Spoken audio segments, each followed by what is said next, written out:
Hi, day 3 of semester 1 2012-13, and the new system of vision is being used across the world by our students on campus, ALPs, distance learners, and so far it's been largely okay. What we're going to be looking at today is something that I have been asked a few times already in the past couple of days, is how do you edit your groups?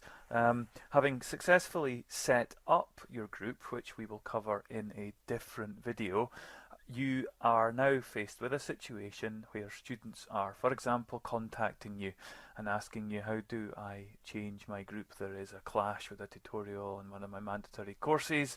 I can't come on Tuesday at 12:15, so on. You need to find your groups page, and depending how you set up your link, you can either do that directly by on left hand navigation. Of course, edit mode is on, and here you see all the individual groups I've set up for demonstration purposes. However, you can also click on the right hand side and get group sets. The other way of accessing into your courses is further down the page into users and groups. Select groups here and it will bring up the same page. Hopefully you've set up your tutorial groups or your assignment groups or your work groups in a set. And the advantages here of being able to edit the enrolments, having pressed group sets, is I now find the group set that I wish to change, and I will go for this one and select edit enrolments. Now, in the case where a student has requested to be changed from a group they've signed up on, you'll see here I'm just quickly adding people. If I wish to remove somebody, then I go back and find the day that I'm looking for, and I find the person that I'm looking to change, and then I use the left arrow and that moves them back. And you see while I'm doing that, that actually the list of available people on the left hand side increases. So this shows that you can only belong to one group. As an instructor, you can change people, but obviously the reason that the students are contacting you is because they themselves are unable to do that. The other useful thing to note at this level of the page is that if you need to add extra people into a particular group, say for example you have it limited to 20 and you've got no spaces but you want to add 21 in, then you can also do that.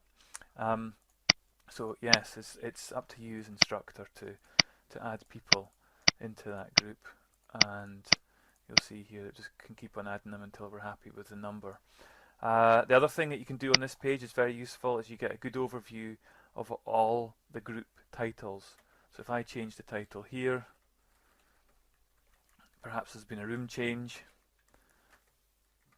or perhaps there's been another issue going on. So I can change that room name, and when I hit the submit button there or move away from the focus of that, then it actually changes into the title there. Now, the only other thing on this page that's particularly useful is if you need to add extra groups, and you can see here that just selecting that add group immediately adds them. And similarly, if I wish to delete groups, then I can delete the groups here, and that's absolutely straightforward and fine.